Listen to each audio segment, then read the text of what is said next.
Morning, everybody. Today's the day. I've been out here for about 15 minutes just gathering up basic tools that I'll need. I've got my new water pump ready to go, and we're going to take the water pump out of this car and install this new one. First thing we're going to do is remove this radiator reservoir right here. Then we'll take the serpentine belt off the motor, and right there, that is the pulley for the water pump. So we're going to get the pulley off, and then we'll unbolt the water pump, and we should be able to bolt the new one right back up. It doesn't look like it's that bad of a job. We're just dealing with a very tight space. And also it looks like it's going to be a bit of a messy job because I watched the guys do it, and of course as soon as you break the bolts loose on the water pump, all of the water or the antifreeze from the motor starts to drain out. So I'm hoping, I bought a catch pan, I'm hoping to catch the majority of it so that I don't have, you know, a pool of antifreeze in my garage that I'm walking in. So we'll see how that goes. I'm just going to go ahead now, like I said, reservoir belt, get those off, and then reassess the situation and see what needs to happen next. I'll keep you guys posted along the way. I've got the water pump off. It really wasn't a bad job. It's just you're dealing with such a tight space that makes it a little difficult, but I didn't think it was all that bad. Let me show you what it looks like. You can see where the water pump mounts. What I've got to do real quick is, you can kind of see the gasket around the top and the sides there. I've got to get that gasket scraped off really, really well. And once it's scraped off, we'll be able to apply the gasket sealer and the new gasket and get that all put back together. So that's what I'm going to work on now, is just a little bit of cleanup work.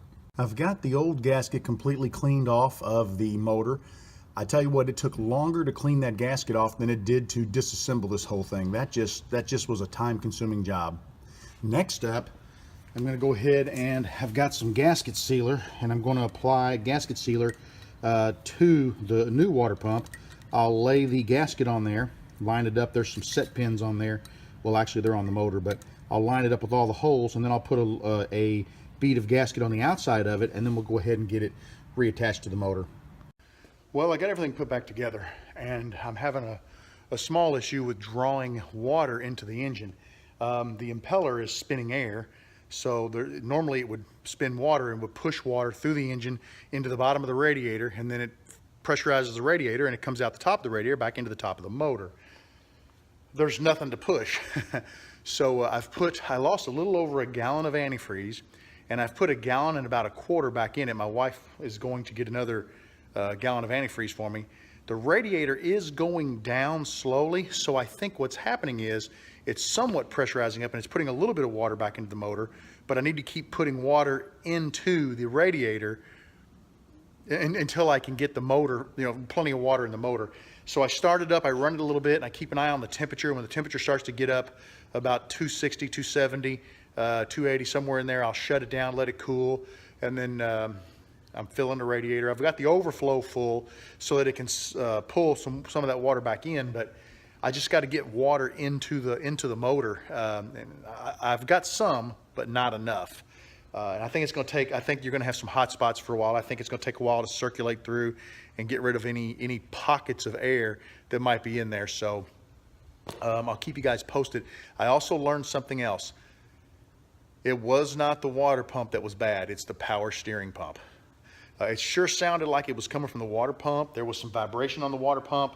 Replacing it probably wasn't a bad thing because it probably will go bad. But as soon as I put it back together, I fired it up, I ran it around the block, and you can hear it coming from you can hear the power steering pump squealing. So 59 bucks for one of those. They've got one in stock. Once I get this water situation straightened out, I'll go ahead and get a power steering pump, and we'll get that put in. Well, I'm still out working on the car. I finally have heat inside the car, which means the water is circulating because the heater core is, the fan behind it is now blowing some of the heat, you know, from the hot water. All I need to do now is watch for low spots. I went ahead and filled up my overflow tank with coolant. That way, as the motor cools down, if it needs more antifreeze, it can hopefully pull some back into the motor. I'll just be checking it closely the next couple of days to make sure that everything is stays full, you know, and I feel pretty good about it now. I was just a little worried there for a while. So I thought I might have had a bad thermostat, but I don't. The thermostat's fine, so always fun. Well, I'm calling the car done. It looks pretty good. I'm getting ready to pop the hood here in a second and just top off the radiator, but seems to be doing great. That means it's shop time, so I'm getting ready to start gluing up some cutting boards and some wine glass holders, but I'm gonna celebrate with a beer. How about an ice cold boiling root beer? This stuff is amazing. Pure cane sugar root beer. Oh, that hit the spot. Thanks for hanging out with me, guys. This was a bizarre job for me. It just went weird, but it's done. I'm happy. Next weekend, I'll put the power steering pump in, and we'll see what else needs to happen. But for now, I'm doing some glue ups. I need some shop time to unwind. So, talk to you later. Have a great day.